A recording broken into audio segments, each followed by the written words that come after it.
kita pada sore hari ini bisa menyelenggarakan satu diskusi,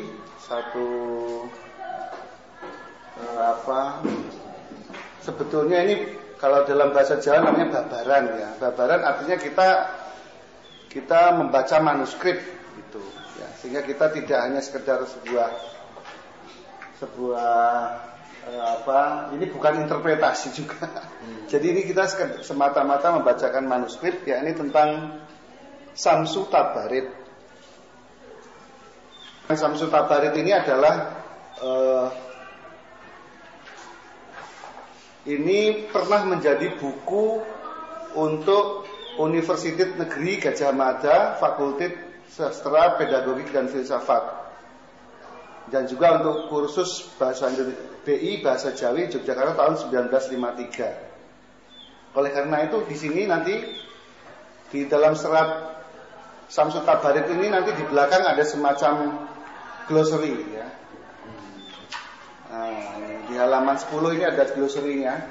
Jadi kita nanti bisa melihat, meskipun glossary-nya ini juga dengan bahasa Jawa ya. Glossary-nya dengan bahasa Jawa.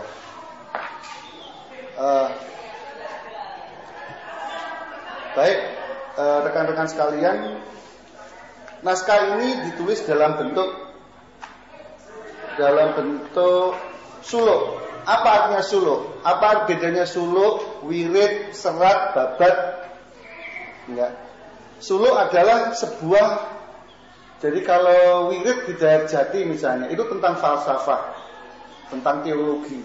Tapi kalau suluk sudah tentang experience spiritual, experience pengalaman perjalanan eksperimentasi dalam dunia spiritual. Itu suluk. Ya. Jadi suluk, maka orang yang pejalannya namanya salik. Salik. Nah, ini makanya ini adalah sebuah suluk. Suluk Samsu Tabarid ini berarti ini adalah satu peristiwa spiritual. Gitu. Jadi bukan teori tentang spiritualitas, bukan. Tapi ini adalah betul-betul merupakan sebuah peristiwa spiritual. Maka dia ditulis dalam bentuk suluk.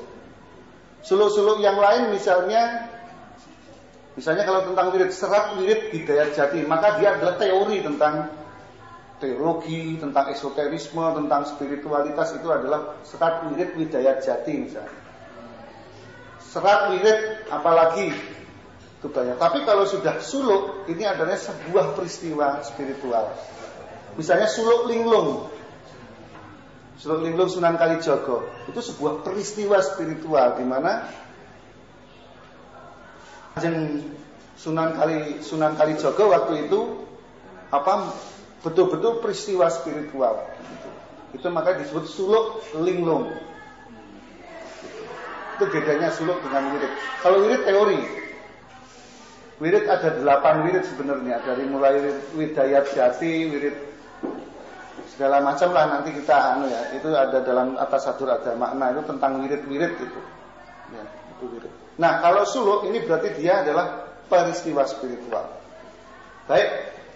Suluk Samsu Tabarid ini disusun dalam satu kerangka yang disebut dengan satu sekar, satu metrum yang disebut dengan gambuh. Mengapa gambuh? Gitu. Mengapa gambuh? Mengapa kok tidak ditulis dalam bentuk yang lain, misalnya mijil, misalnya sinom, misalnya dandang gula, karena dandang gula itu pasti berisi nasihat dan sangat luas, digunakan untuk kepentingan apapun, dandang gula lebih luas. Tapi ini spesifik, gambuh. Gambuh ini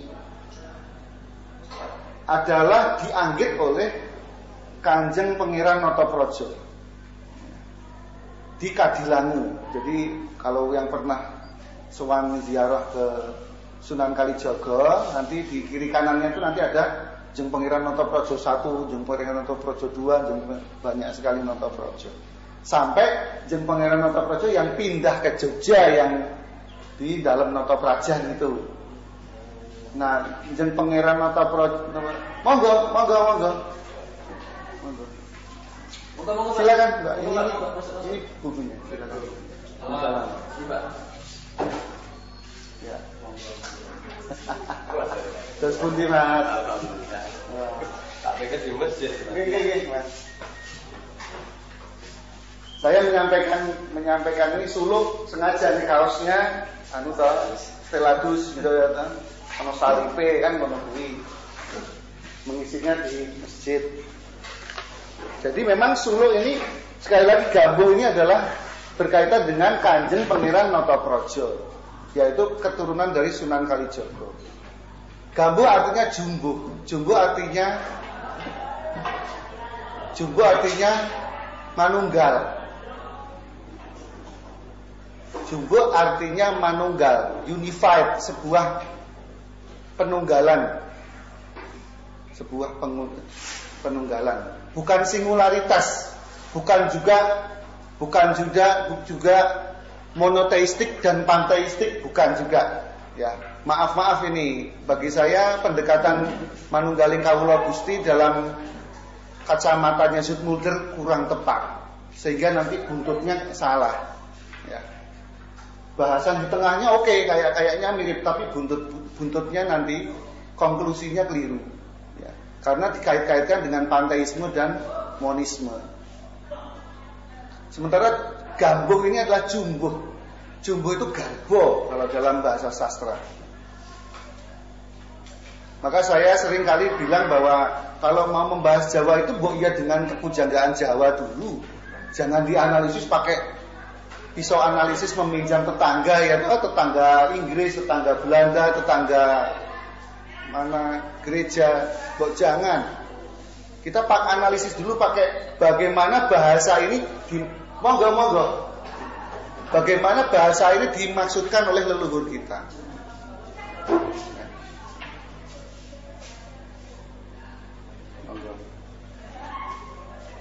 Itu absennya itu nanti kalau mau dipakai. Jadi Gambuh adalah jumbuh.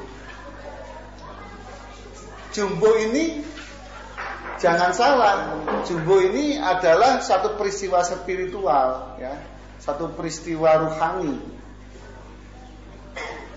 Monggo Mas, ini Mas. Satu peristiwa rohani, ya. Jumbuhing kawula lan Gustine.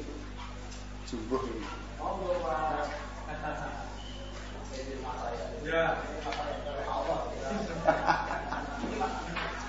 Monggo.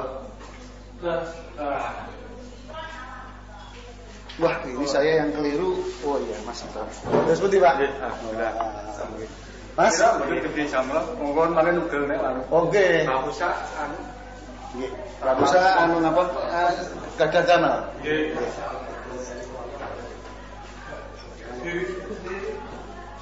Selamat ya.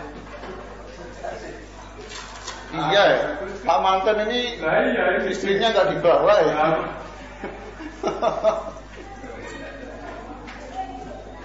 Jadi Gambuh adalah berkaitan dengan jumbuh. Saya merokok ya.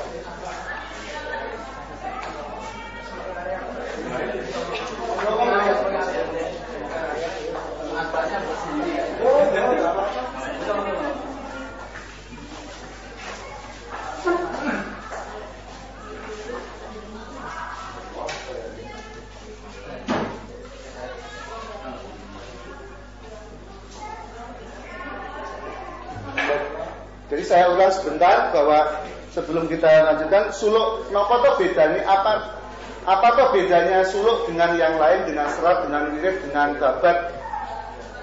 Ya. Suluk itu tentang peristiwa spiritual, peristiwa rohani.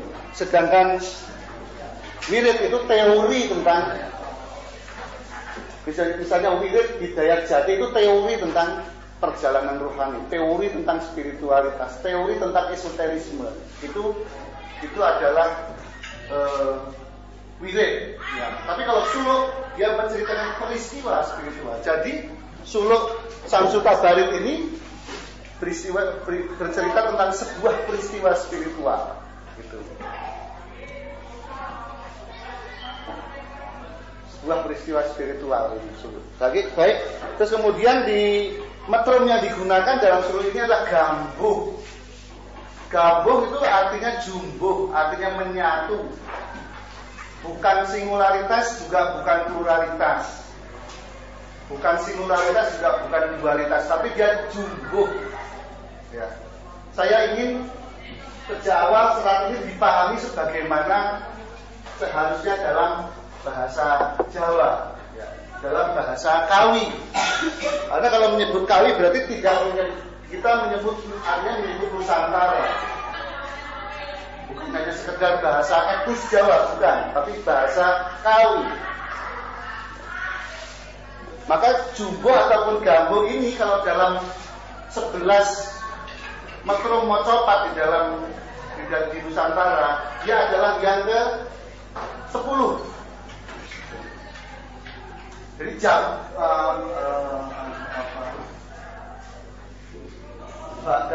itu loh apa? Jadi jamon manunggal. Loh, kalau kita mau tahu tentang manunggalnya, kalau dengan bukti tidak usah jauh-jauh, kenamanya kan Kanjeng Nabi aja, asyhadu alla ilaha illallah wa asyhadu anna Muhammadan abduhu wa rasuluh. Kanjeng Nabi sebagai abduhu, sebagai kaula, dan Kanjeng Nabi sebagai rasul, sebagai gusti. Jadi manunggalnya kaula lan gusti itu ya di dalam diri Kanjeng Nabi itu. Ya. Jadi Muhammad dan abduhu wa rasuluhu niku tegesipun jeneng Nabi menika manunggalipun pratelan atau perkara keabdian dan perkara kegustian.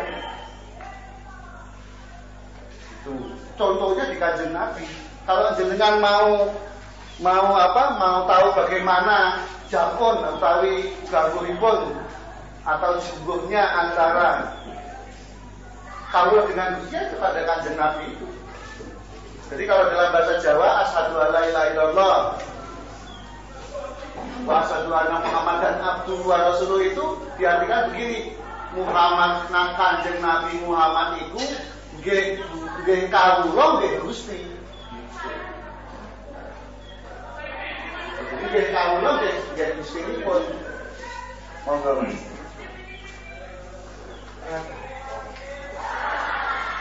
Ini penting, ini saya ulang-ulang dulu nih ya, masalah jumbuh. Nah, 11 metrum mocopat nanti kita akan yang ke-10 adalah gambuh. Yang ke-10 adalah gambuh. Gambuh artinya jumbuh. Jumbuh artinya manunggal. Jadi tidak bisa didekati dengan monisme maupun panteisme, tidak bisa. Benten ini kok. Benten aja banget, benten banget. Jadi monisme, apakah seperti ada bukunya Romo Zulmulder 70 tahun Romo Zulmulder itu manunggali kawula Gusti panteisme di dalam sastra Jawa. Saya terus terang itu itu bicara begitu. Ya. Bagi saya ini nggak pas. Ya. Beda itu. Demikian juga kalau monisme nggak bisa disebut. Karena kita menyangkut statement wa asyhadu anna Muhammadan abduhu wa rasuluh. Itu yang maksudnya dengan jumbuh. Maka di sini serat Samsu Tabarik, suluk Samsu Tabarik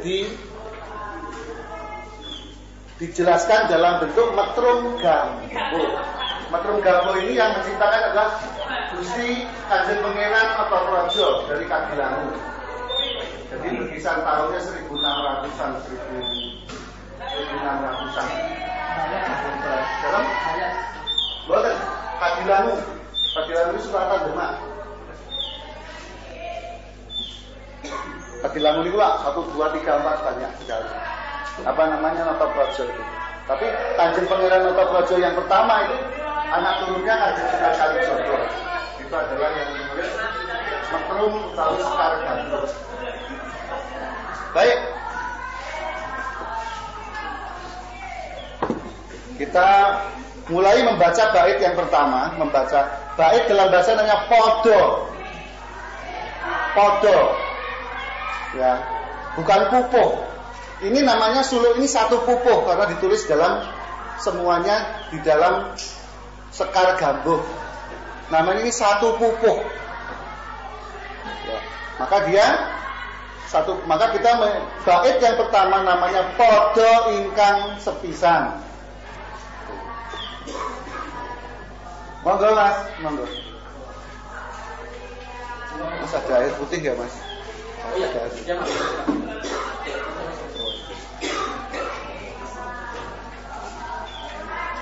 Monggo.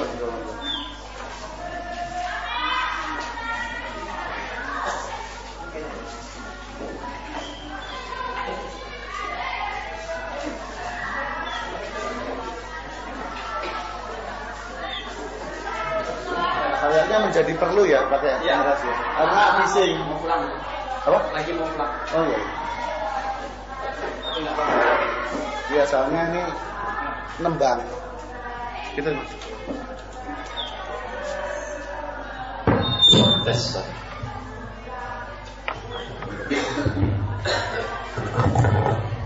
Oke, kita ke podo yang pertama. Podo artinya bait, bukan pupuh ya. Nanti kalau jenengan membaca karya-karya susastra Jawa itu ada pupuh, ada podo. Podo artinya bait, kalau pupuh artinya satu kumpulan bait dengan metrum yang sama, itu pupuh. Ini satu pupuh ini. Serat ini. Baik.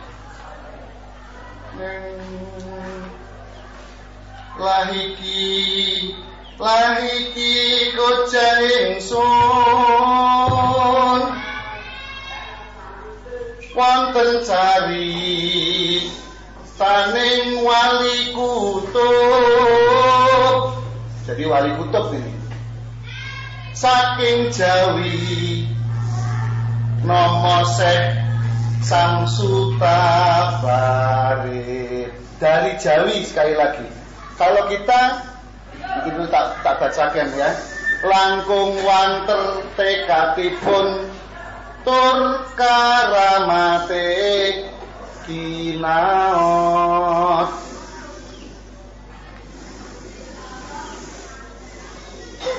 Saya bacakan juga yang podo yang angka kalih. Yang warnani bagus dedek pidek sarada arangkung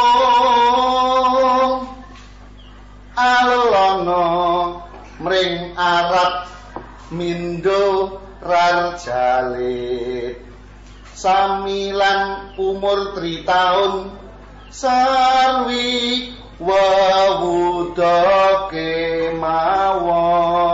Nah ini yang pertama, podo yang sepisan, podo yang pertama. Lah inilah ceritanya atau hujahnya. Jadi ini menyangkut satu peristiwa spiritual ya. Jadi bukan teori tentang spiritualitas. Bukan teori tentang esoterisme. Lah inilah hujahnya. Jadi ini langsung satu pembuktian bahwa Syekh Samsutabarid itu bukan orang Muslim Persia kayak di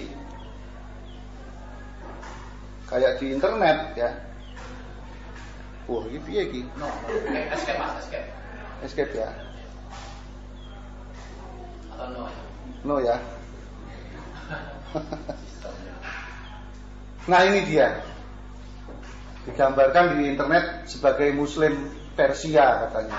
Kemudian gambarnya begini, ya boleh-boleh aja lah daripada enggak. Iya.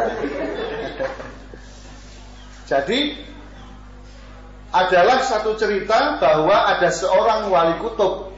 Wali kutub nanti kita bahas tersendiri ya. Saking Jawi dari Jawa.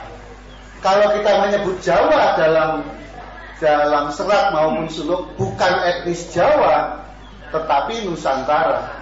Karena apa? Kalau kita menyebut Jawa dalam suluk atau dalam susastra itu artinya Jawa mengikuti mengikuti prasasti-prasasti yang tersebar di seluruh Nusantara. Semuanya mengandung kata Jawa Dwipara. Maka Jawa artinya Nusantara. Bukan etnis Jawa. Etnis Jawa, Jawa Tengah, Jawa Timur. Terus yang sebelah barat nggak mau disebut Jawa, disebut Sunda. Jakarta juga nggak mau disebut Jawa, disebutnya Betawi. Dan kemudian Pulau Jawa itu sebutan dari kolonial. Tapi sesungguhnya kalau kita menyebut Jawi ataupun Jawa, itu artinya Nusantara.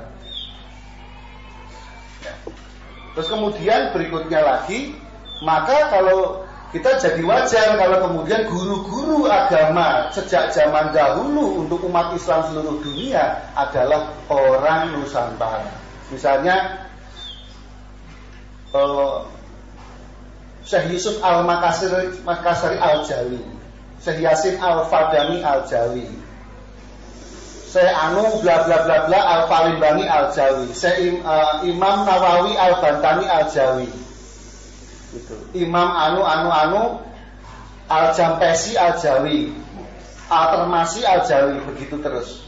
Itu artinya As-Sumatrani juga Al-Jawi. Jadi memang Al-Jawi ini artinya memang guru-guru dunia.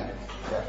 Terus terang saja saya di sini membacakan Syekh Syamsul Tabarik juga dengan satu latar belakang bahwa guru agama ataupun guru kehidupan di dunia adalah orang Jawa, bukan orang Timur Tengah. Ya. Mereka itu murid. Gitu. Ada orang Arab datang ke sini, bocah Arab ke sini, tak ajari kowe. Agama sih bener. Maka dia pulang, Muhyiddin itu menyebut dirinya bocah Arab, Ibnu Arabi. Ya. Iya, makanya itu. Nah, kemudian di sini nama wali kutub dari Jawi itu adalah siapa? Namanya adalah Syekh Syamsul Tabarik. Artinya Syekh menurut saya sudah tidak perlu dijelaskan lagi ya. Artinya guru. Kalau dalam bahasa kalinya Kondo Buwono, guru itu Syekh itu Kanda Buwana. Itu adalah gelarnya ulama-ulama dari Jawi, Kanda Buwana. Ya nyuwun sewu ini. Kemudian yang berikutnya, baris berikutnya, gotro berikutnya ataupun baris langkung wanter tekatipun. Sang Syekh Tabarik Syamsul Tabarik ini sangat banter tekadnya, sangat kuat tekadnya, dan keramatnya sangat berlebih-lebih, sangat keramat. Karomahnya sangat dahsyat gitu. Luar biasa. Kinaot itu luar biasa. Bagaimana ciri-cirinya Syekh Syamsul Tabarik? Itu lukisannya yang salah ya. Ya nggak apa-apalah. Yang warna niro bagus. Beliau ini warna kulitnya bagus. Dedeknya tampilannya bagus, ganteng, gitu. Dedeknya, postur badannya pidekso itu kecil, ya, kecil tapi gagah gitu. Kayak Sultan Agung. Kalau saya ini kecil tapi gendut, jadi ini enggak pidekso. Ya, enggak. Tapi kalau pidekso itu atletis, kecil, atletis, kenceng, sekti gitu. Itu pidekso. Dan rodo arangkung itu tinggi, agak tinggi sedikit dari ukuran orang Asia rata-rata. Beliau ini alelono mring Arab. Jadi di sini jelas-jelas bahwa Eyang Syamsul Tabarik ini berkelana ke tanah Arab. Tentu saja maksudnya Arab dan Timur Tengah ya. Karena nanti disebut Ngerum itu adalah Timur Tengah. Seluruh Timur Tengah disebut Ngerum. Jadi betul-betul kelana. Bukan beliau ini mampir ke Nusantara. Monggo Mas. Bukan beliau ini orang dari sana masuk ke Nusantara kemudian ke sana lagi, bukan. Di Alelono adalah memang pergi ke tanah Arab. Mindo Rajalit. Monggo. Mindo artinya berpakaian, berpenampilan. Mindo artinya berpenampilan. Di depan aja nggak apa-apa. Dan ono delok-delokan itu.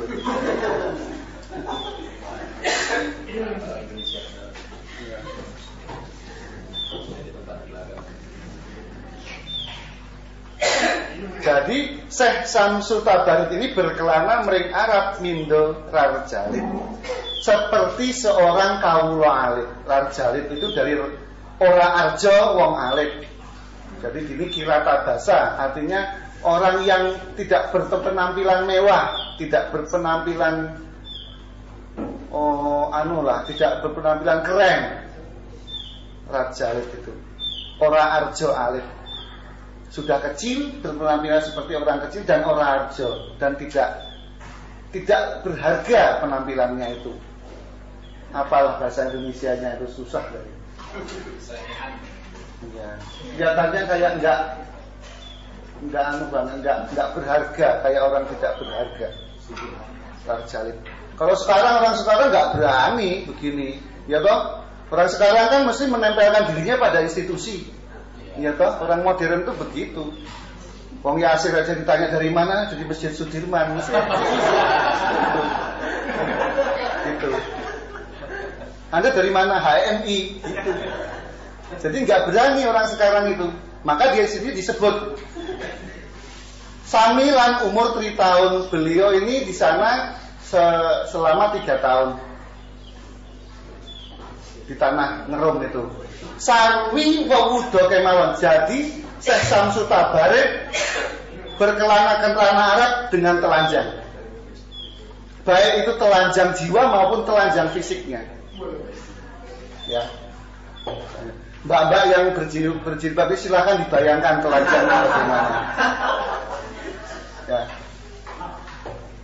Tapi kalau Anda pernah bertemu dengan seorang aulia yang telanjang, misalnya Imam Lapeo di Kalimantan, di Sulawesi, beliau telanjang, tapi tak seorang pun pernah melihat kemaluannya.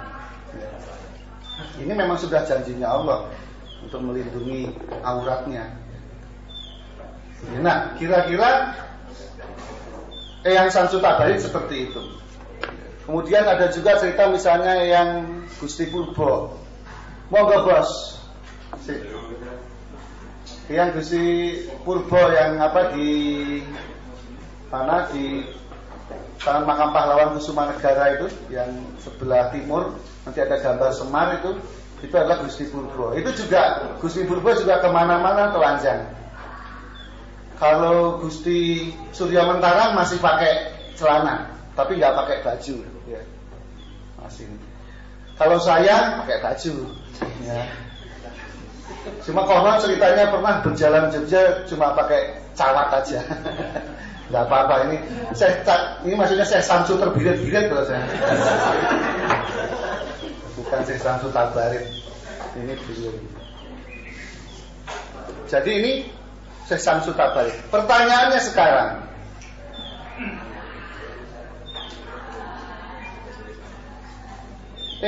ing praptanira nuju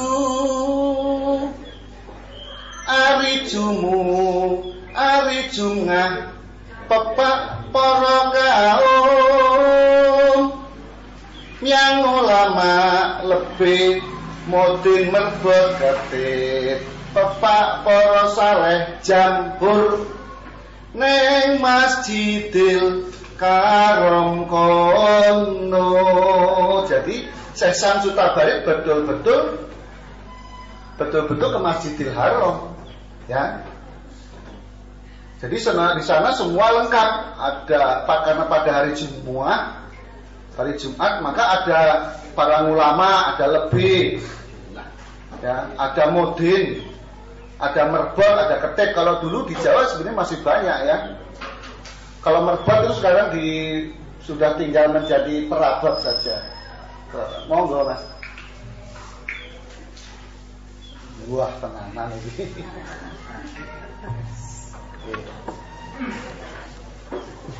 Jadi merbot saja, hanya tinggal di kuburan-kuburan menjadi surakso atau juru kunci. Tapi kalau dulu enggak, Dulu masih ada modin di Jawa Timur, biasanya banyak modin.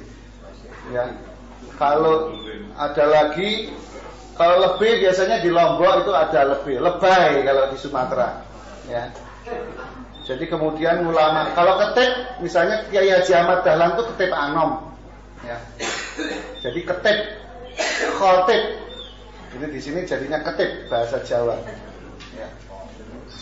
Jadi Mbah Dahlan itu misalnya adalah ketip anom, karena dia adalah ketuanya dari 12 kaji prolasan yang ada di Masjid Kauman. Ya. Ketika datang di tempat itu, maka Syekh Samsu Tabarid datang hari Jumat. Di sana lengkap, ada ulama, ada lebih, ada modin, ada merbot, ada ketip. Pepak semua para saleh jamhur, artinya jumhur. Jadi ada jamaahnya para orang-orang soleh. Neng Masjidil Haram kono, itu adalah di Masjidil Haram. Dan pertanyaan saya, kira-kira Syekh Samsu Tabarid ini tahun berapa toh? Di Masjidil Haram itu. Ketemu Rumi itu kira-kira tahun berapa toh? Maka coba kita bentar.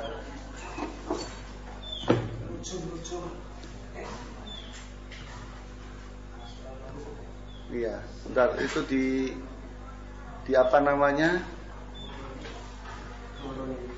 Microsoft Office-nya mana ini? Oh iya, paling atas.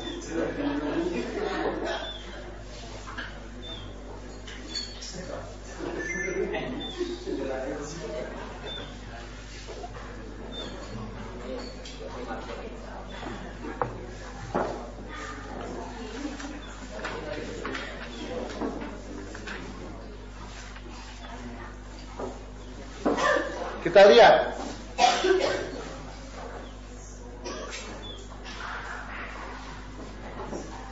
Nyang Pandita Agung Agung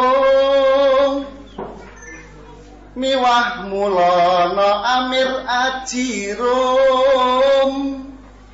dereng kondur saking denya minggah kaji ing ari jumungah kumpul Rarjalit Prapta Dumrajak.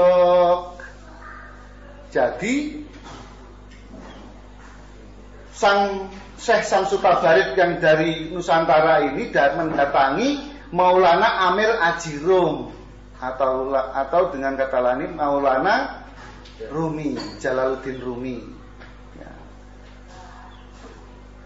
Disebut Amir karena dia nanti memang menjadi pemimpin agama ya, baik di Balkh misalnya atau di Balkan, kemudian dia menjadi amir agama di Aleppo, kemudian menjadi amir agama di Damaskus, kemudian nanti pulang ke Konya. Ya, nanti di Konya dibuatkan istana oleh Turki, tapi bukan Turki Utsmani, ya, Turki Seljuk ini. Ya. Turki Utsmani itu tahun 1500-an ya, Sulaiman Agung dan lain sebagainya itu Utsmani, Ottoman. Ya, yang nanti dibubarkan oleh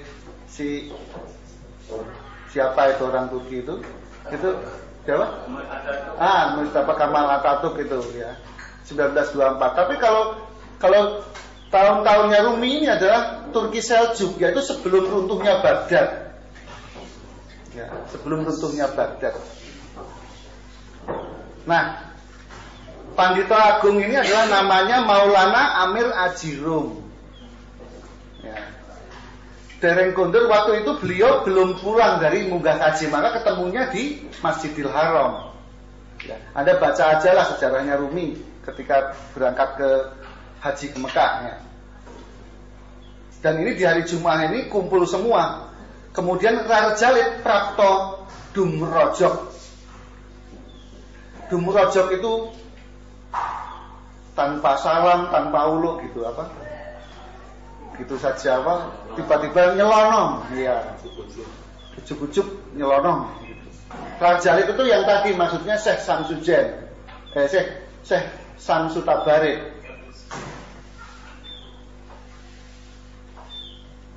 Ya. Baik.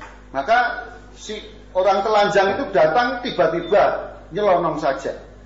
Tanpa larapan ulo. Salame assalamu alaikum. Ya tuanku mulono rum amir aji.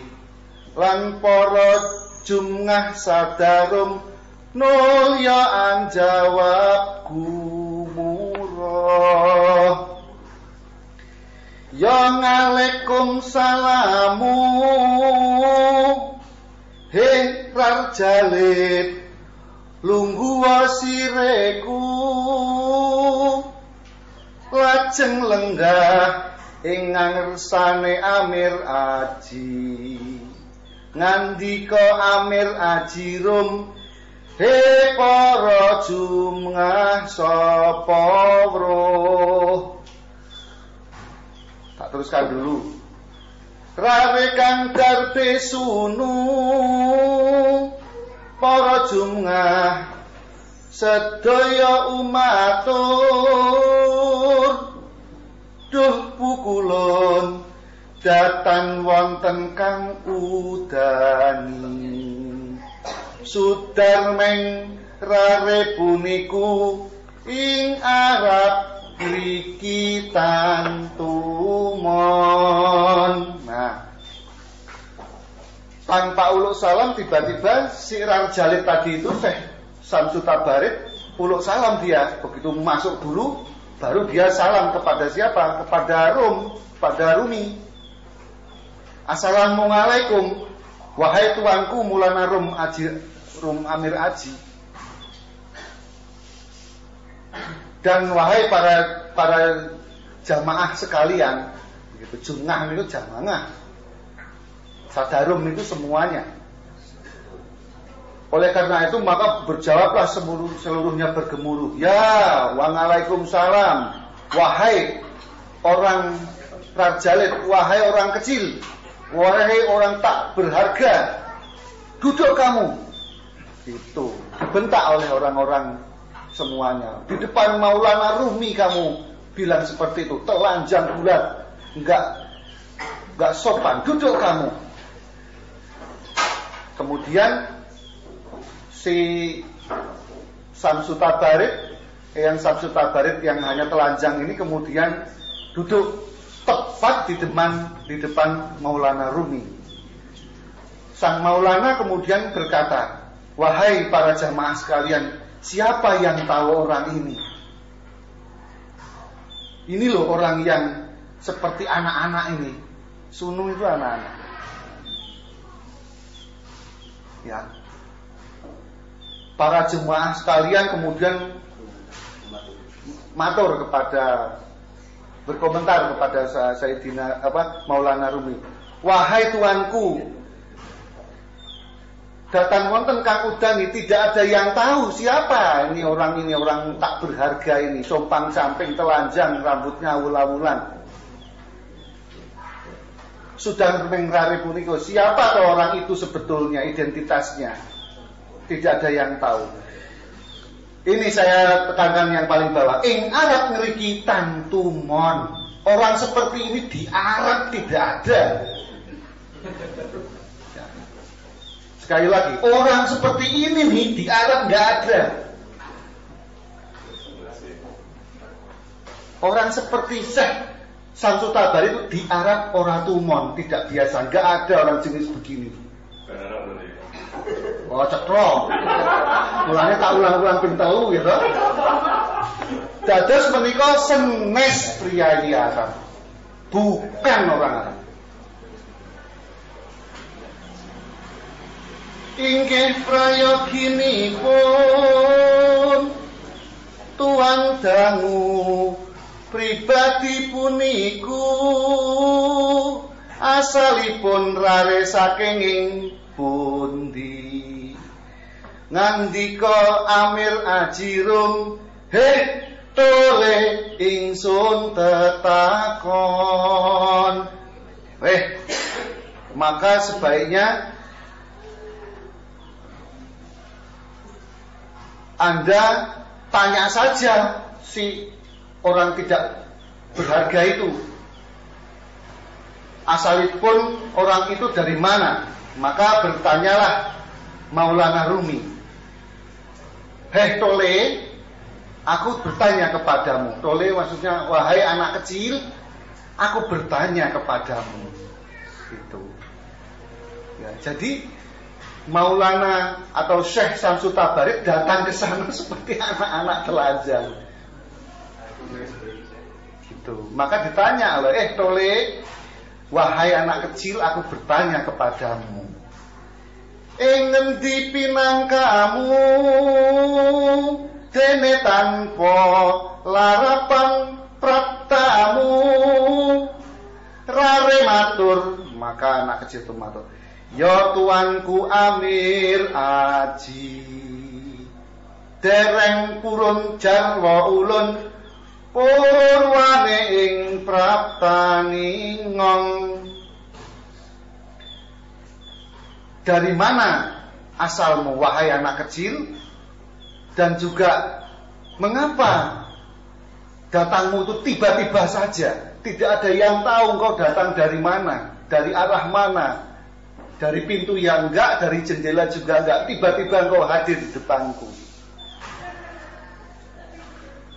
Ya, oke, monggo ini, silakan.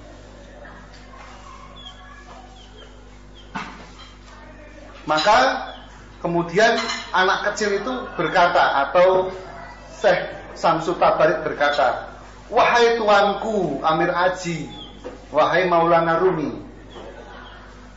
aku belum mau menjelaskan perihal diriku dan dari mana asalnya kedatanganku. Monggo. Ambotan tanya rumuhun lawan poro jumungah sadarum angandika Maulana Rum Amir Aji, ya Tole apa karepmu becik takono maringong. Ngong itu aku ya, makanya kalau di ngapak-ngapak masih dipertahankan menjadi nyong. Ingong itu inyong itu sama, itu bahasa Kawi. Jadi ngong itu ingong itu artinya aku, inyong. Aku bertanya kepada Anda dan juga aku akan bertanya kepada seluruh jamaah yang ada di sini. Maka berkatalah Maulana Rumi Amir Aji, wahai anak kecil, apa maumu? Lebih baik bertanyalah langsung kepadaku. Begitu kata Rumi. Nah, sebelum itu saya ingin sebelum kita masuk ke halaman ke-4,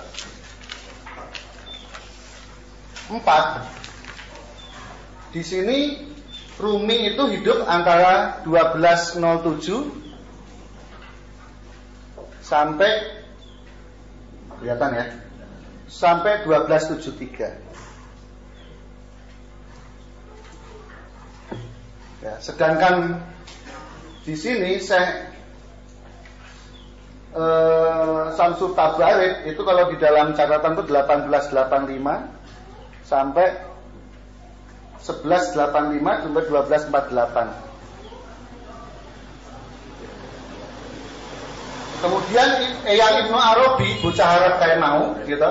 Bocah Arab kuwi uripe tahun 1125 sampai 1240.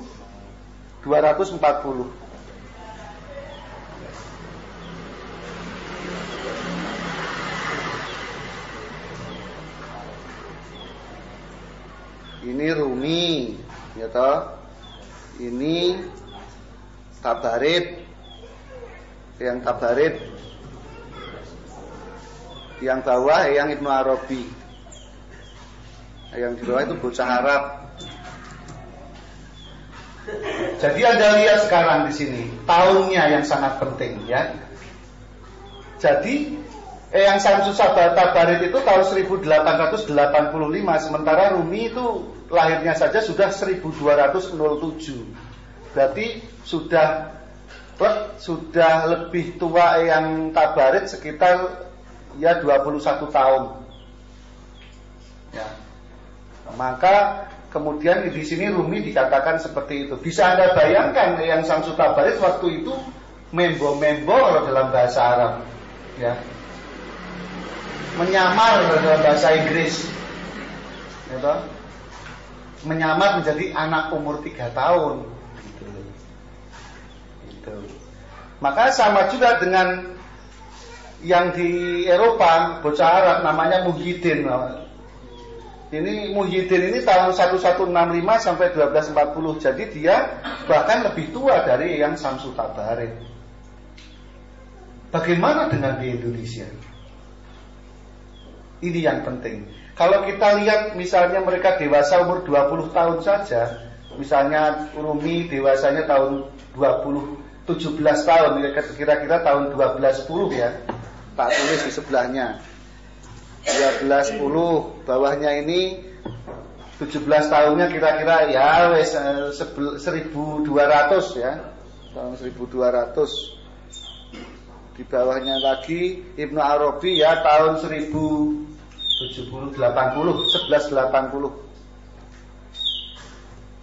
Ini di umur mereka kira-kira belasan tahun, 17 tahun, 15 tahun ini. Kita lihat ini. Ini di Indonesia, ini adalah masa-masanya 1180 adalah masa-masanya Kediri. Ya, karena Singasari berdiri tahun 1222. Tak tulis 1222 berdirinya Singasari. Jenggolo.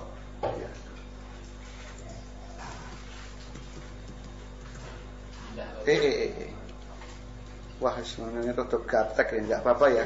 Ini dan kata canggih pakai laptop gitu loh. Berdiri Singasari. Jadi berdirinya Singasari itu baru 1222. Ya. Jadi ini adalah di masa-masa Kediri. Siapa di masa-masa Kediri artinya? Ini artinya Eyang Jayabaya. Ya, Eyang Prabu atau Eyang Sultan Jayabaya. Ya. Eyang Jayabaya ini adalah Sultan Kediri, di mana gurunya beliau adalah Syekh Ngali Samsuzen dari Perlak. Jadi Maulana Rumi ini itu di zaman-zamannya Syekh Ngali Samsuzen dari Perlak dan di zaman-zamannya Sultan Jayabaya. Ya, karena bersama mereka yang Jayabaya kira-kira 1240 lah, ya. Jadi di bawahnya setelah Nung Arabi wafat. Tuh. Jayabaya Sultan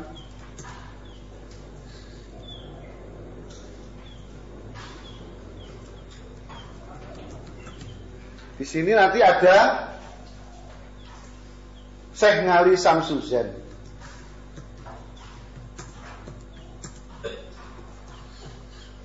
Ada lagi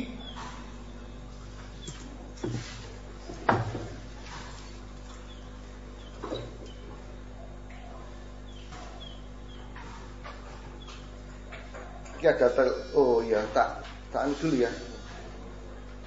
Halo. Mbak, udah sundi Mbak? Waalaikumsalam, udah sundi Mbak Anjar. Ya. Encen nek ngeten iki aku rada ora cetha.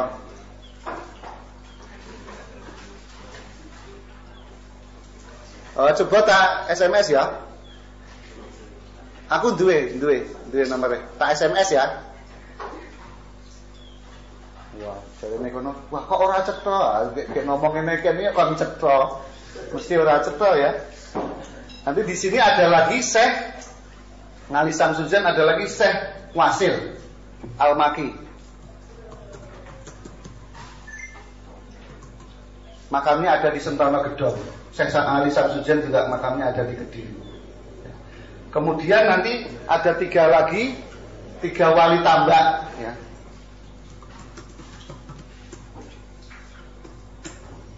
Yang pertama Al-Istanbuli, kedua Iskandari, ketiga Ar-Rumani. Jadi di tahun-tahun ini di Kediri yang mendampingi Eyang Sultan Jayabaya, yang menulis Jongko Jayabaya ya, itu didampingi oleh 5 orang ulama. Yang utama adalah Syekh Ngali Samsuzen dari Perlak ya, dari Universitas Perlak. Kemudian yang kedua adalah Syekh Wasil Al-Maki ya. Disebut Al-Maki karena ini guru orang Islam di seluruh dunia. Beliau guru di Mekah, tapi tetap orang Jawa ya. Al-Jawi ya. Iya, Al-Maki Al-Jawi. Kalau sekarang kan banyak Ustadz Al-Kemaki ya. Al-Kemaki ora iso Jawi. Kami Araben, kami Londonen.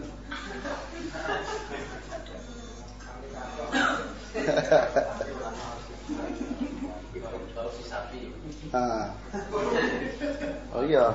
Nek zaman biyen nek neng anu kalau di di Mekah, di Turki banyak banyak sufi kan gitu. Kalau di sini banyak sapi dan gitu. Jadi ini yang perlu kita catat bahwa kita dengan demikian apa pentingnya suluk Syamsu Tabarid ini, kita menemukan satu pola ketika tradisi esoterisme sangat mendunia. Ya. Jadi tidak hanya kalau kita berbicara wali-wali tanah Jawa, nggak hanya 1500 tahun zamannya Demak Majapahit akhir, bukan. 200 tahun sebelum itu di zamannya Jayabaya itu sudah ada satu era lagi, satu era esoterisme dunia yang dipimpin oleh Jawa, dipimpin oleh Jawi, dipimpin oleh Nusantara maksud saya. Ya. Dipimpin oleh Nusantara. Itu. Jadi di sini saja berarti apa? Kalau begitu Eyang Syamsu Tabarid mengajari Rumi di Makkah itu juga itu by design. Artinya Eyang Syamsu Tabarid dikirim oleh para wali yang ada di Nusantara untuk mengajari Rumi. Ben ora mubeng-mubeng kok nganti mumet.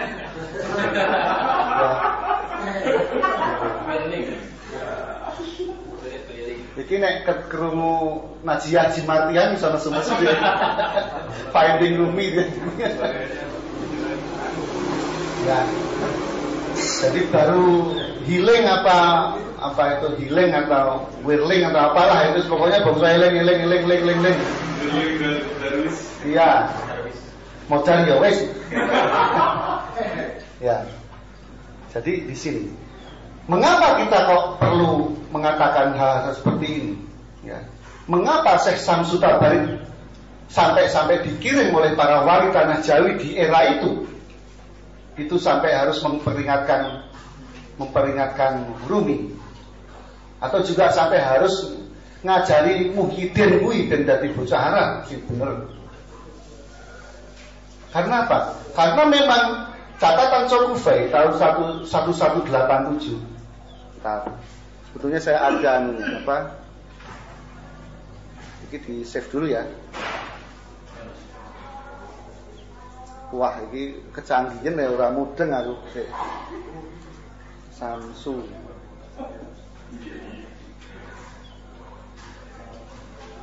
Dokumen. Iya ini. Apa? Dokumen aja. Ya, dokumen cuma. Terus? Save. Ya, oke ya.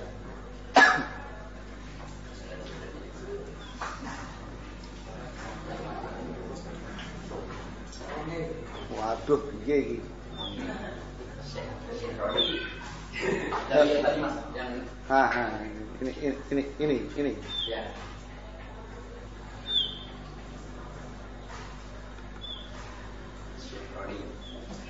Siapa Mas itu? Rasanya delok bal-balan. Ora mudeng. Ini saya bebas hampir dulu. Ini Mas bukakan anu itu tadi apa? Oh, Explorer ya. Nah ini ya. Remove ini. Iya, Mas. File jenengan toh. File saya ada misalnya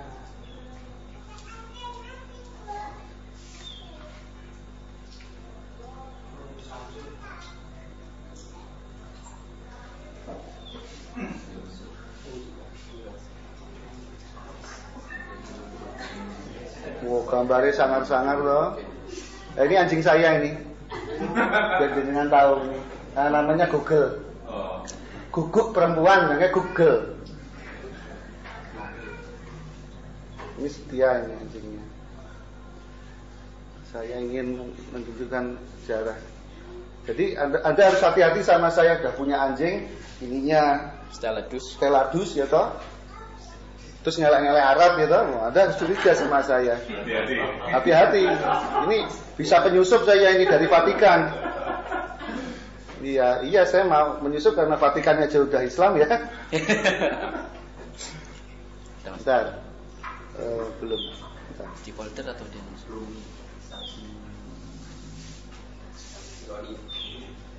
orang anu ya Pak, tidak familiar jadinya bingung. Bentar. Buku kopi yang koin foto koin kuno Majapahit atau Solo kalau nggak salah ini lain bukan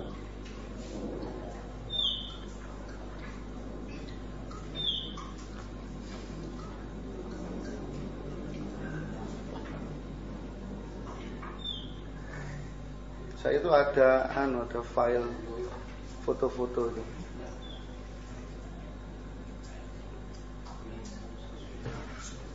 Atau mungkin yang lain.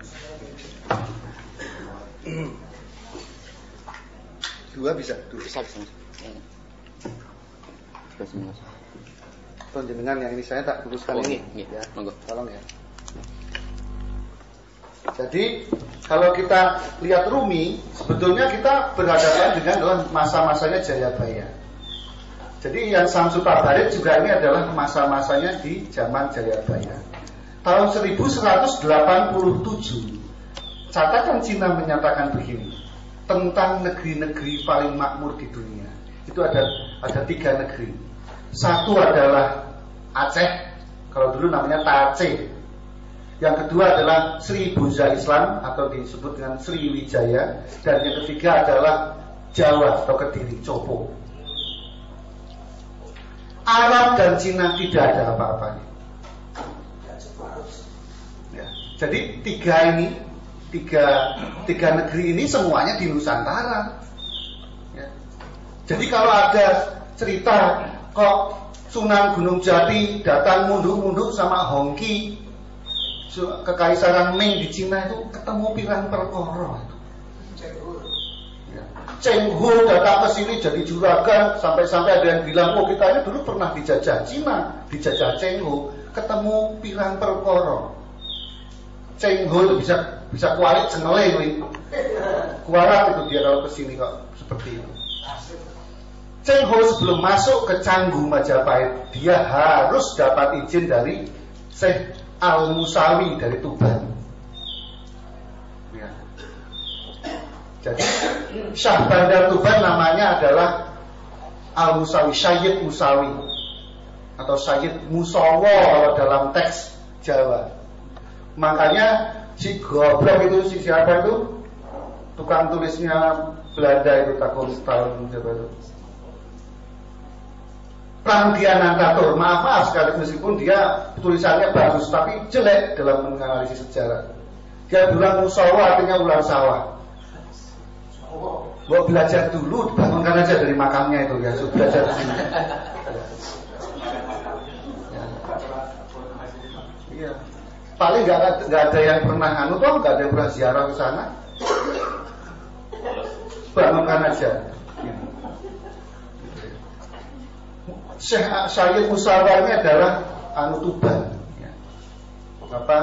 Syah Bandar Tuban, sehingga dia Cengho harus dapat kata BLC dari Syah Bandar Tuban. Tapi kita berbicara Rumi jangan berbicara Cengho.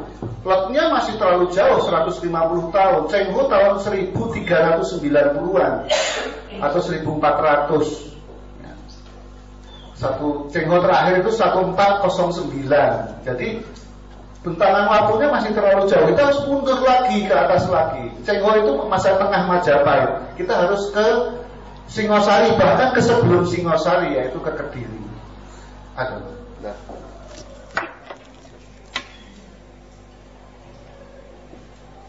Saya hanya ingin melihatkan ini.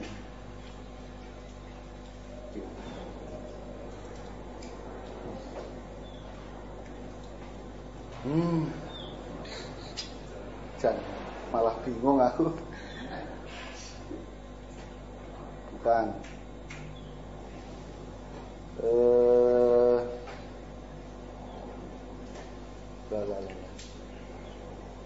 Oh ini.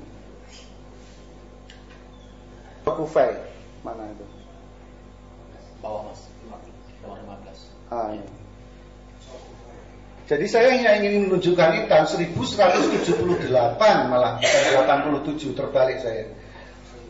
1178 Chow Kufei dari China Mas, artinya catatan Cina sampai hari ini ada ya. Sampai hari ini ada. Dia dikatakan begitu, Tache, Sriboja Islam dan Kediri atau Chopo adalah negeri-negeri terkaya di dunia.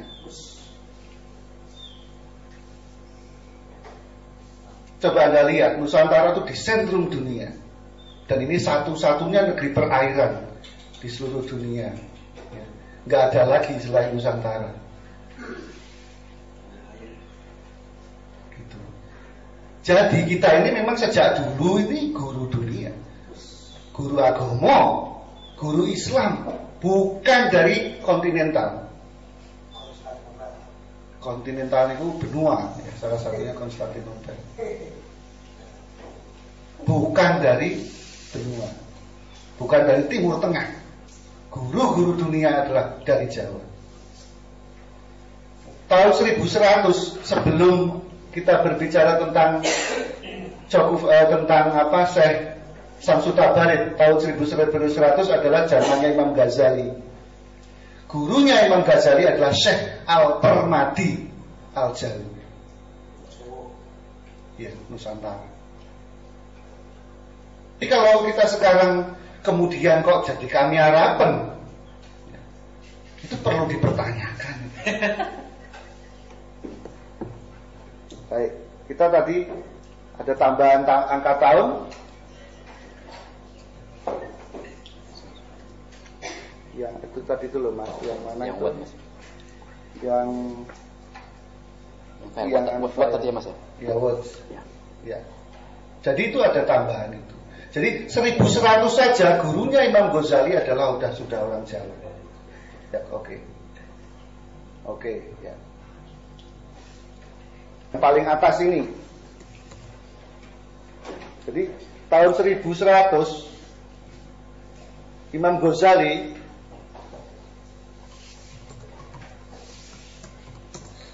berguru kepada Syekh Permadi Al-Jali.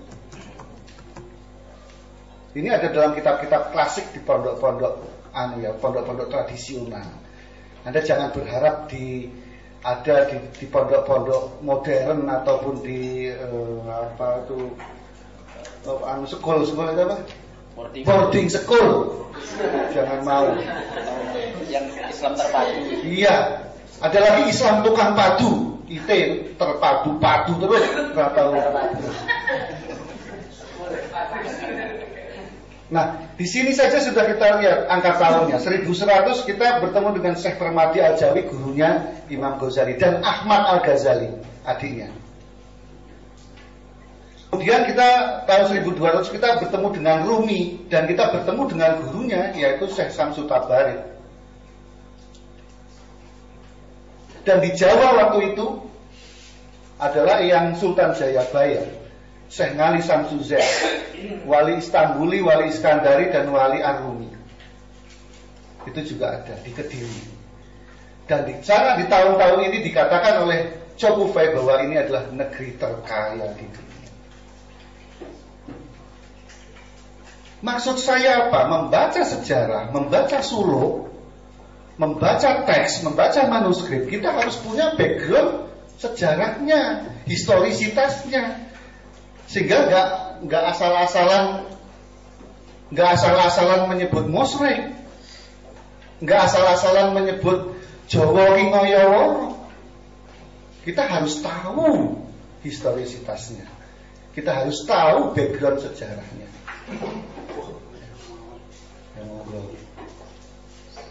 Itu. Jadi kalau kita membahas, misalnya kita membahas Panembahan Senopati atau membahas Mangir, kita harus tahu background historisitasnya sebelum kita membaca manuskripnya.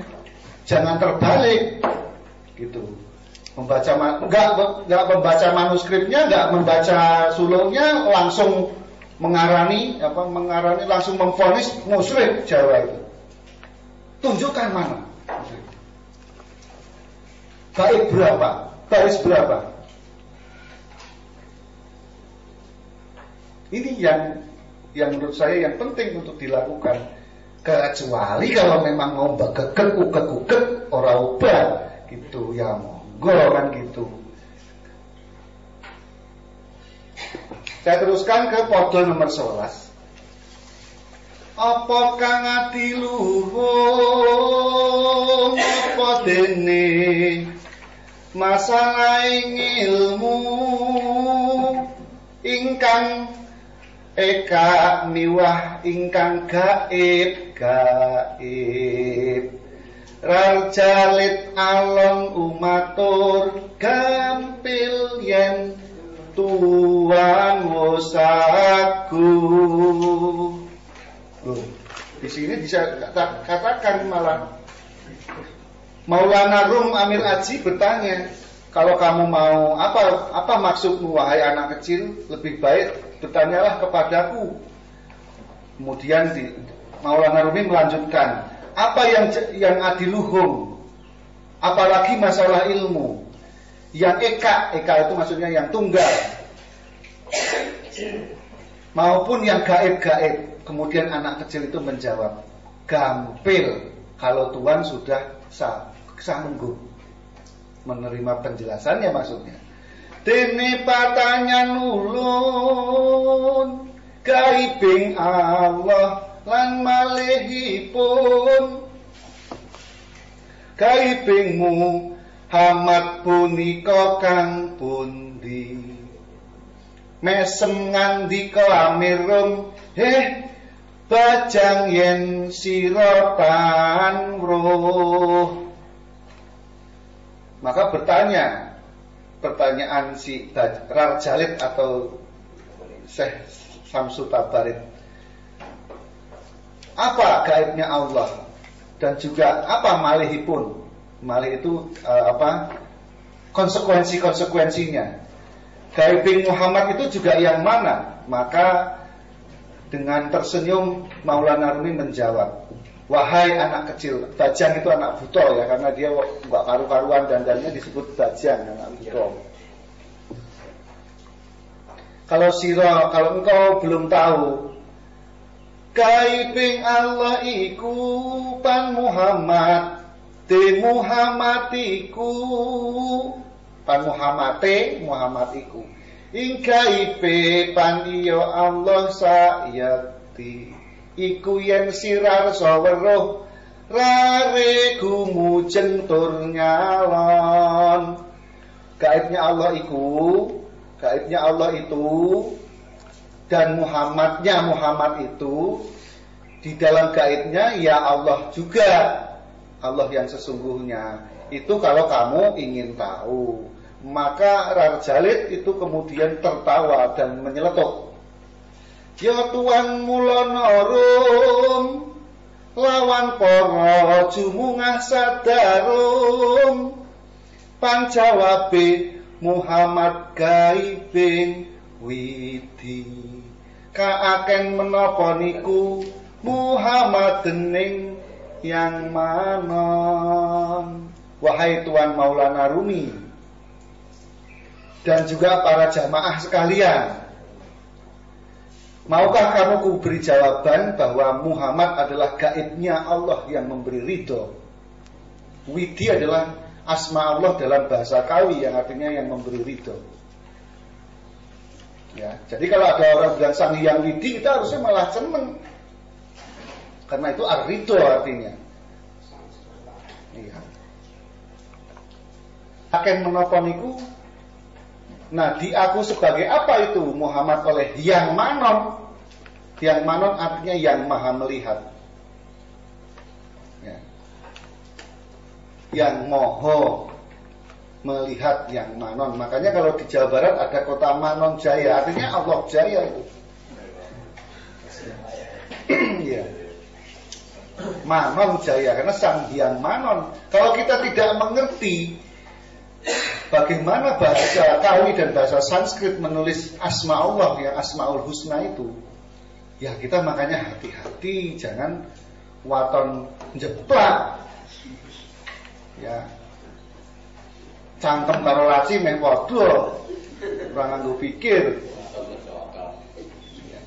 Menapa dene lamun Allah ingaran gaibing Rasul, Allah kaaken punapa dening nabi.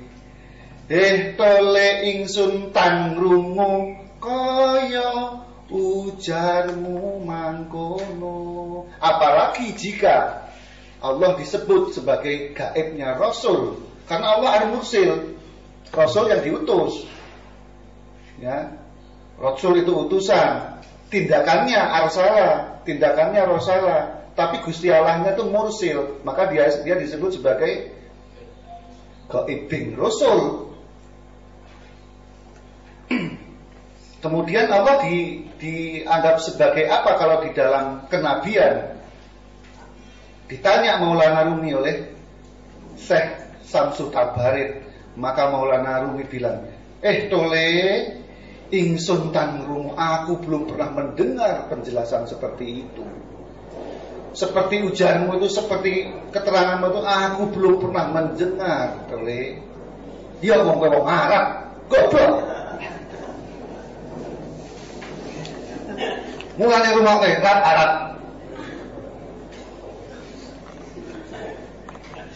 Mawa jalwa kupo teko ngendi pinangkani reku rare matur ya Tuhan Maulana Aji, tetap dihormati ya. Dereng purun jarwa ulun male ombo ada takon. Maka sesungguhnya penjelasannya sudah jelas, sudah terang. Dari mana sesungguhnya engkau itu, kata Maulana Rumi. Terangkanlah wahai anak kecil, oleh karena itu dari mana sebetulnya apa asalmu itu, pengetahuanmu itu. Kemudian anak itu menjawab, wahai Tuan Maulana Aji, wahai Tuan Maulana Rumi. Aji itu artinya yang terhormat ya. Jadi Aji. Jadi kalau dalam bahasa Arab haji itu artinya mungkin suci atau apa ya?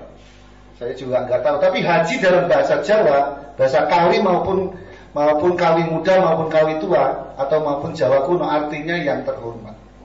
Wahai yang kuhormati, haji.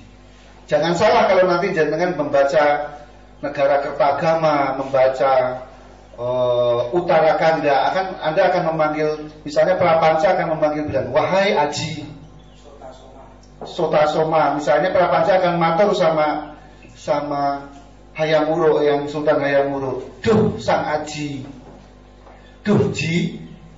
Maka itu pun masih bertahan sampai sekarang ya. Di beberapa daerah kalau memanggil saudaranya Ji, maksudnya Aji ya.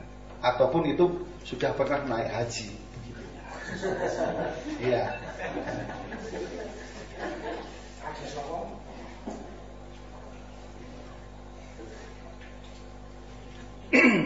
Nah, kita teruskan.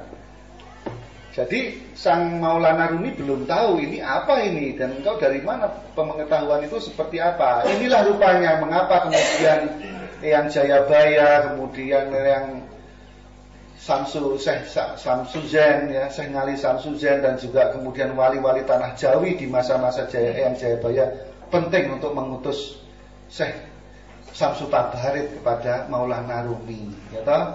Engko ndak gur mubeng-mubeng tok. Nanti mumet muntah-muntah malah ra sida zikir.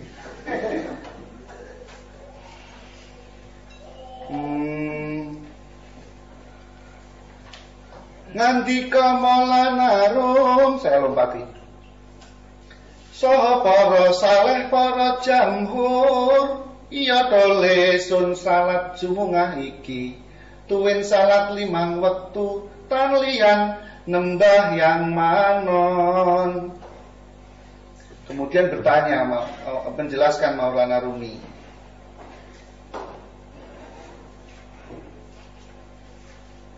Atau enggak lah, yang nomor 17 kita baca aja. Ing tuan sang amerum miwah para jumungah sadarum, salat jumngah kan tuan sembah nabi, tuwin salat 5 wektu ulun arsa rong kang yetos. Di tuan sang amirum dan juga para jemaah sekalian, salat Jum'ah yang Tuhan sembah itu, dalam salat Jum'ah itu apa yang Anda sembah? Kemudian juga apa yang Anda sembah dalam salat 5 waktu? Aku rasa engkau belum tahu yang sesungguhnya. Begitu kata sang Ngali Samsu Tabarit. Maka berbicara juga kemudian Maulana Rumi dan juga para saleh semuanya. Iya betul wahai anak kecil, aku sholat Jum'ah ini dan juga sholat 5 waktu tidak lain sebetulnya menyembah yang manon, yang Allah yang maha melihat. Lamun ora kadyaku nora absah sembah pujinipun, wis muktamat kang muni ing dalil kadis. Rajalit iku duk ngrungu gugu wentise den entrok. Kalau tidak yakin dengan pengetahuannya, tidak sah engkau menyembah dan berdoa kepada Allah. Maka sudah muktamat, sudah tamat apa yang disebutkan oleh dalil hadis. Kemudian alit itu apa? Rajalit itu atau Syekh Samsul Tabarit itu, Rajalit itu kemudian mendengar, kemudian gugup dan betisnya dientrok gitu. Jadi dimarahi maksudnya ini Maulana Rumi sama orang jamaah sebanyak itu. Dientrok itu begini itu. Sun sidetan kadyaku ya tuanku Maulana Jirum, ing asale sembah tuan saking pundi, dateng pundi purukipun, pundi enggene yang manon. Aku sun sidetan kadyaku, aku ingatkan engkau dengan seluruh keyakinanku, wahai tuanku Maulana Rumi, dari mana asalnya sembah Tuhan ini? Dari mana asalnya yang Tuhan sembah? Kemudian di mana tempatnya yang Tuhan sembah? Datang pundi purukipun, di mana arahnya yang Tuhan sembah?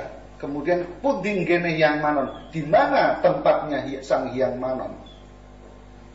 Panembah Tuhan ngawur, sia-sia tamrin genahipun, ing asale sembah tuan saking pundi, dateng pundi purukipun, pundi nggene yang manon. Diulangi oleh Syekh Samsu Tabarit. Penyembah tuan Rumi ini ngawur, sia-sia saja tuan itu menyembahnya.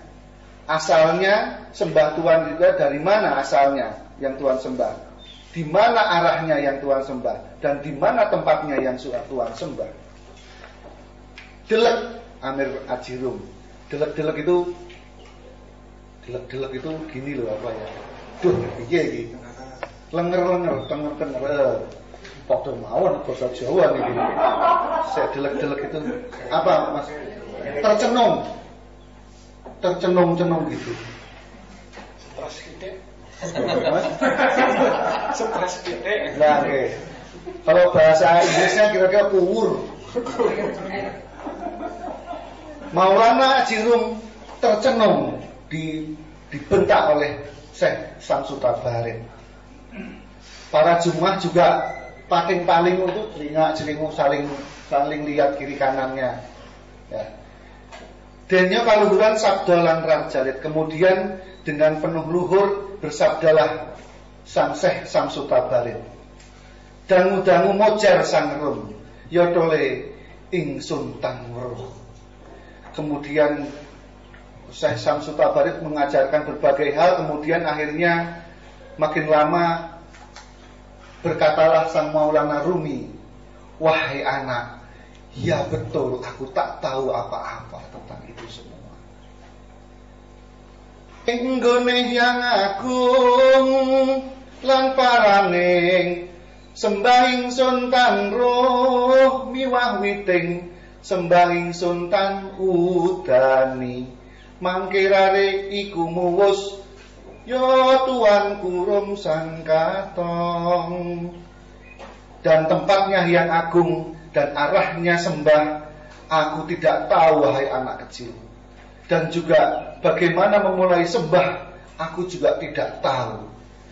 Oleh karena itu kemudian Syekh Samsu Tabarin berkata, wahai tuanku Maulana Rumi, sang ratu, sang raja. Katong artinya raja. Rajanya para ulama waktu itu di tanah Rumi, di tanah Ngerum, di tanah Arab Timur Tengah itu adalah Maulana Rumi ya. Sampai nanti Maulana Rumi dibuatkan istana Topkapi oleh tadi sudah saya katakan istana Topkapi oleh Turki Seljuk ya. Miang para saleh jamhur pangucape kadya rare timur anggurat jantan ana ingkang mirip anembah muji yang agung tuan jarwakno maringong kaeken apa iku Allah dening paduka mirum angandika Maulana mirum aji ya kunting marmasun sebut sun mulya yang manon. Kemudian Syekh Maulana Syekh Samsu Tabarin meneruskan, wahai tuanku Rum sang raja, kepada dan juga kepada semua orang-orang saleh yang jamhur orang-orang saleh di sini, pengucapmu itu seperti anak kecil, angguraja, grojok, kayak grontol kuda istilahnya apa? Tidak dipikir, tidak ada yang memper sama sekali dengan pengetahuannya. Memang itu sudah wataknya orang Arab Timur Tengah ya. Jadi memang kalau bicara itu nggak dipikir. Loh sampai sekarang itu, sampai sekarang. Ngerti-ngerti musuh, ngerti-ngerti bid'ah, tanpa dipikir. Mirip aja nggak ada. Anembah muji yang agung, menyembah dan berdoa kepada yang agung. Tuan jarwak nomaringo. Anda coba terangkan kepadaku bagaimana Anda menyembah dan berdoa kepadanya. Itu disebut sebagai apa? Allah oleh paduka wahai Maulana Rumi. Kemudian berkatalah Maulana Rumi, ya kunting wahai orang kecil. Oleh karena itu aku sebut, aku memuliakan yang manon, yang membuat aku dan membuat manusia semuanya, yang menjadikan aras bumi dan langit dan juga seisinya, dan dijadikan oleh yang manon, yang juga menciptakan surga dan nerakaku, awal dan akhir, lahir dan batin. Tidak lain adalah perintahnya yang widi, maksudnya Allah yang maha ridho. Anak kecil itu kemudian tertawa, ngakak-ngakak, guguk-guguk. Ah, genah apa sang katong. Maksudnya, alah apa yang kau ucapkan itu, wahai raja, wahai Rumi. Pengucapmu itu dan juga semua Saleh Jamhur ini adalah ucapan yang tidak ada isinya. Morek mumpicer katungkul hanya karena ingin menjadi orang disebut orang lebih saja, orang yang hebat saja. Gayanya saja pikir lenggak-lenggok gini, pikir kayak seperti itu. Sepertinya Anda melakukan sujud dan ruku, kemudian sudah marem di dalam menyembah dan berdoa kepadanya. Tangeh lamun prapta ingkang ginaid. Tangeh lamun tuh mustahil, mustahilnya 2 kali. Jangan mustahil tak tenane gitu. Dan mustahil kalau seperti itu tidak akan terbuka pintu yang gaib itu. Pangrasane wis pinunjul karena rasamu sudah lebih dari orang lain. Kamu sudah merasa lebih dari yang lain. Tidak ada juga graiteng batas, maka kamu tidak lagi punya graito di dalam batin. Batinmu sudah tidak tajam lagi, tidak peka lagi. Sebaliknya batinmu jadi pekok. Dan graito itu artinya pekok. Anda baca aja nanti di apa namanya, di mana di glosarinya di sini nanti ada kan apa Tanggraito itu pekok itu nanti pasti nggak ada itu tambahan saya.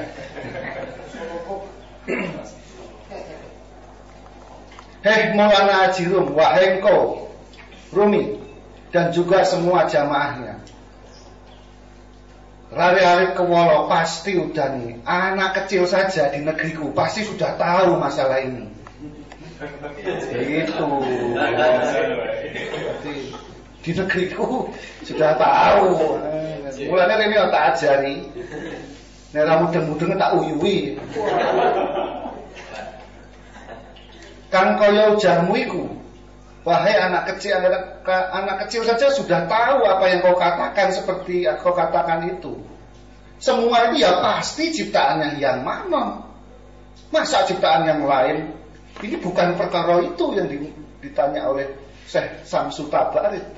Tetapi engkau itu ngawur, menyebut tidak tahu kemana arahnya. Kemudian Maulana Rumi berkata, wahai tuanku anak kecil, engkau menjelaskan seluruh asal muasal. Asal tuan yang sejatinya itu memang seperti yang Tuhan katakan. Maka berkata Syekh Samsu Tabarid, hei Maulana Haji Rum, dari mana? Dari embuh, saking tambuh Praptamami. Aku datang dari entah berantah.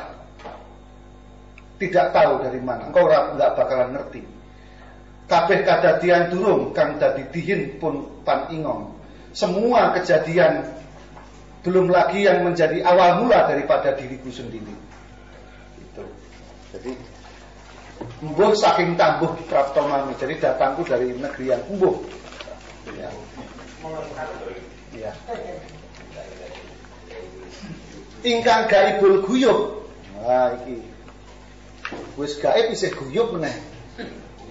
Ya toh? Guyub kan gaib yang banyak toh Mas? Gaib double-double kan? Wis gaib tuh gaib meneh tambah. Durung dadi ya Allah ya Rasul, belum kalau yang gaibul guyub tidak belum jadi Allah dan belum jadi Rasul, maksudnya Al-Mursil. Durung dadi ingsun kang dadi rumiyin. Aku justru yang ada lebih dulu. Iya, kayak kata Syekh Samsu Tabarid. Kang luwih mulya pangingsun saking sakai dumados. Yang paling mulia daripada semua ciptaan ini adalah aku. Kata Syekh Samsu Tabarid. Mengkono Maulana Rumi lawan para jumuah sadarum samya sujud ing sukune Syekh Rawat Jalil. Seketika Maulana Rumi dan jamaahnya semua sujud di kakinya Syekh Samsu Tabarid. Sang Mardikengrat Amus. Nah ini dia. Mardikengrat ini nggak bisa diterjemahkan. Rat adalah jagat, Mardikeng adalah merdeka. Jadi kemerdekaan yang sejati itu adalah yang sudah dicapai oleh Sang Samsu Tabarik. Maka berkatalah sang merdeka sejati, "Hei Maulana Rumi Sang Katong, wahai Rumi yang mengaku raja, penjawabmu yang agung sirarani gaibing rasul, rasul sirarani gaibing widi, rajalit pan bisa muus kaya ujarmu mengkono. Wahai Rumi yang mengaku raja, jawabanmu, Allah yang maha agung engkau sangka sebagai gaibnya rasul, dan Rasulullah atau Rasul engkau anggap sebagai gaibnya yang maha widi, yang maha memberi ridho. Anak kecil tidak bisa berkata seperti itu. Lan sembah yang ireku kan sira sembah-sembah yang agung, yen mangkono sira kabeh padha kafir durung Islam kan satu hudene tekadmu mengkono. Dan juga sembahyangmu semuanya itu, yang kau sembah-sembah itu adalah yang maha agung. Kalau engkau menyembah hanya yang maha agung saja, unsur dari Allah yang maha agung, maka engkau masih kafir, engkau belum Islam. Belum Islam yang sebenar-benarnya. Kalau niatanmu masih seperti itu, maka Allah, ketahuilah wahai Maulana Rumi yang mengaku-ngaku raja, makomnya Allah itu lawan kaya ngopo wujudipun, lawan kaya ngopo rupaning yang widi, sira apa wis kepanggih, apa lanang apa wadon. Makomnya Allah itu, dan juga seperti apa wujudnya Allah itu, dan juga seperti bagaimana rupa itu sifat ya, jadi bukan wajah. Dan bagaimana sifatnya yang widi itu, apa engkau sudah bertemu, dan apa dia itu laki-laki dan apa dia itu perempuan, berkata Amir Ajirum. Dan juga berkata juga para jamaah sekalian, lah Syekh Timur kaula datang udani ing soal tuan punika. Wahai Syekh Timur, Timur artinya muda, wahai Syekh yang masih kecil, kami semua tidak tahu tentang pengetahuan seperti itu, apalagi soal yang tuan sebut-sebut tadi. Kemudian Syekh Samsu Tabarik berkata lagi, menjelaskan lagi, yen mangkono rum, aja nembah ing Allah sireku, tan sampurno mundak sira kubur kafir, andeku Amir Aji rum pan sarwi aris turun nyalon. Hei Maulana Rumi, kalau begitu jangan kau sembah Allah oleh engkau, jangan engkau sembah Allah olehmu, karena tidak sempurna, malah engkau akan tambah kubur kafir karenanya. Maka sang Maulana Rumi kemudian menyela, wahai tuanku Syekh Timur, Timur artinya kecil ya, muda. Kalau Pangeran Timur berarti dengan mendengar Pangeran Timur artinya pangeran muda, pangeran kecil. Wahai tuanku Syekh Timur, inggih sinten paduka menika? Wahai tuanku Syekh Timur, siapakah Anda sebenarnya? Angandika sarta rupa-rupa kaki-kaki lenggah ing kursi, masmurup neng ngarsane rum Sang Katong. Maka kemudian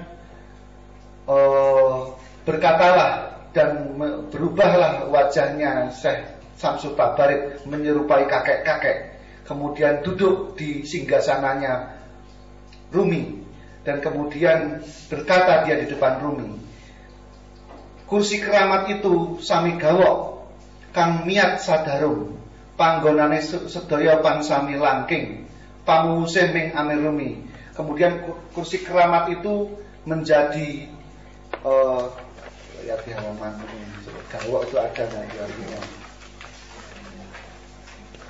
Nomor berapa itu? 41. Wah, lama ini cilaka ini. Ya, sami gawok artinya menjadi semakin keramat semuanya. Ya. Kemudian berkatalah sang Syekh Samsu Tabarik kepada Rumi, hei Amir, kamu harus tahu sejatinya ya aku inilah, ya ingsun, yang awal dan yang akhir. Dan juga ingsun yang inum-inuman, yomami ya. Maksudnya ini akulah yang awal dan yang akhir, akulah yang muda dan yang tua, dan akulah yang tanda-tandaan ingsun, edan-edanan ya ingsun, yang rapi, tertib, teliti, hati-hati juga aku, dan yang maha edan-edanan juga aku, kata Syekh Samsul Tabarin. Yang tambuh-tambuh juga aku, yang gaib juga, yang gaib kang guyub juga aku, yang ya ingsun ingkang lahir, ingsun ingkang batin, juga akulah yang lahir dan akulah yang batin. Akulah yang menyembah dan akulah yang disembah. Akulah yang memuji dan akulah yang dipuji. Yang akulah yang nikmat, ya akulah yang memberi nikmat. Akulah yang rasa dan akulah yang merasakan. Yang akulah yang memberi rasa dan akulah yang dirasakan. Wahai Syekh Maulana Rumi, ingkang wedi paningsun, yang takut itulah aku, dan yang berani juga adalah, yang maha takut adalah aku, dan yang maha berani adalah aku. Yang terrahasia juga aku, wadi madi mani yo mami, ingkang manikem yo insun. Wah, ini ada lagi nanti penjelasannya. Dan juga yang manikem juga aku, yang jadi juga aku, dan yang jasadiah ini juga aku.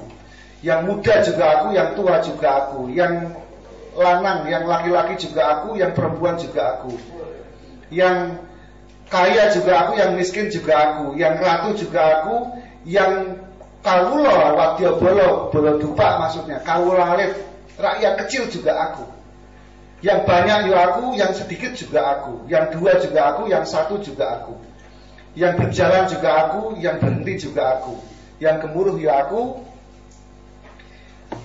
yang berjalan, yang diam juga aku, yang di tengah juga aku, yang di belakang juga aku, di pinggir juga aku, di kanan juga aku, di kiri juga aku, di utara juga aku, timur, di selatan juga aku, dan juga di barat juga aku. Tidak lain yaitu aku.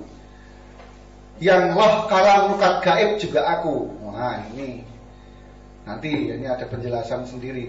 Yang zat sifat asma af'al juga aku. Yang wujud ngelmu nur suhud sejatinya juga aku. Yang bumi geni banyu juga aku. Bumi, air, api dan air. Juga angin, tidak lain adalah aku. Yang sabar juga aku. Yang keras juga aku. Yang alim juga aku. Yang kereng juga aku. Kereng artinya kereng ya, tegas gitu apa? Galak. Ya, galak juga aku. Yang awal juga aku. Yang terakhir juga aku, yang syariat juga aku, yang tarekat juga aku, yang hakikat makrifat juga aku, yang iman, yang tauhid juga aku. Ya Allah, ya aku, ingkang Muhammad juga aku, yang gaibing Muhammad juga aku, gaibing Allah juga aku, kang gede cilik ya aku, yang anak juga aku, yang menganakkan juga aku, yang keluarga juga aku, yang sendirian terlunta-lunta tanpa keluarga juga aku. Lolo itu maksudnya gitu. Jadi kalau Allahu adzan ya, gimana baiknya? Diteruskan dulu ya. Yang lolo juga aku, ya aku juga aku, yang khalik, yang makhluk juga aku, yang alif lam mim, alif lam lam ha juga aku. Maksudnya alif lam lam ha maksudnya tulisan Allah, aksara Allah ya. Itu juga aku. Yang mim, yang mim kang ehe ingsun, mim hak mim dal juga aku. Muhammad maksudnya. Tulisan mim hak mim dal, tulisan tentang Muhammad itu juga aku. Kang min akhir kang dal juga aku. Ingkang dunia kang akhirat ya aku. Yang dunia dan yang akhirat juga aku. Yang surga, yang neraka juga aku. Yang di luar, yang di dalam juga aku. Hei Maulana Amirum, miwah para jumuah sebenarnya juga, wahai Rum dan juga para jamaah sekalian, aku mengingatkan kepada kamu sekalian peringatan tentang bagaimana seharusnya hidup. Mustahil kalau engkau tidak tahu, kecuali engkau mustahil engkau tidak tahu bahwa engkau akan ditimpa oleh mati. Dan sekian dulu, nanti kita tunjukkan pada Isya ya. Pada Isya nanti setelah maghrib, monggo mas mbak ada